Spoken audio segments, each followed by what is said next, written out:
After well over 45 days of lockdown, Prime Minister choosing to address the nation once again at that rather dreaded and most feared time slot of 8 p.m. There is a new slogan which has been given by the Prime Minister, Atmanirbhar Bharat. The Prime Minister, once again, as he's done in the past, trying to raise the banter of hope, trying to raise the metric of expectation that people may have, trying to put a positive spin and optimistic outlook on what the scenario will be. And how's he going about it? Big announcement being made by the Prime Minister, a massive economic stimulus, a 20 lakh crore package, which is in all a sum total of 10% of India's GDP. That means the Prime Minister now talking about big industries. That means the Prime Minister is concerned about what's happening to the MSME sector. The Prime Minister clearly believes that all this criticism which has been mounted against him and his government, that if they did not bring in an economic stimulus at this stage, then this would have really finished off India's economy forever. The Prime Minister taking note of it and responding to it.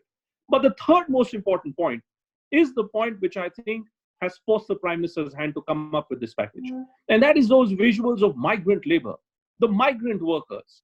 All these stories that we have seen over these last few weeks, where people have chosen to walk on foot all the way from Surat to Bihar, from Ghaziabad to Uttar Pradesh.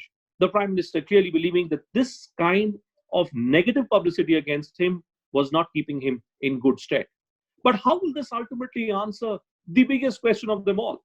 Is there a lockdown 4.0?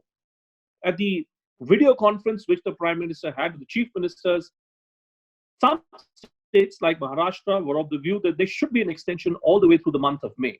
But the Prime Minister now saying lockdown 4.0 was going to be vastly different from lockdown 3.0, which means that there could be more interstate travel, which means that there is a possibility that in certain green zones, in certain non-contained zones, there could be public transportation which could move on as well. It could also lead to restarting of factory production. So all the automobile sector individuals who are wondering as to when will be the next month, when will be the next day, when they will start looking at healthier balance sheets, how will consumption be given a boost? The Prime Minister clearly responding to all those points. But there are 2 or 3 key numbers which we need to look at to understand what have we really gained from these over 40 days of lockdown. And that is where the story of lockdown 1.0 to lockdown 2.0 and lockdown 3.0 really comes in. Look at where we were. March 24, lockdown 1.0, 21 days. How many cases? 525 on the day when this announcement was made. Lockdown 2.0, 14th of April, 21 days extended to the 3rd of May. Total number of cases, 11,485. And then when the 3rd of May came, when lockdown 3.0 was also extended to the 16th of May, number of cases, 67,152.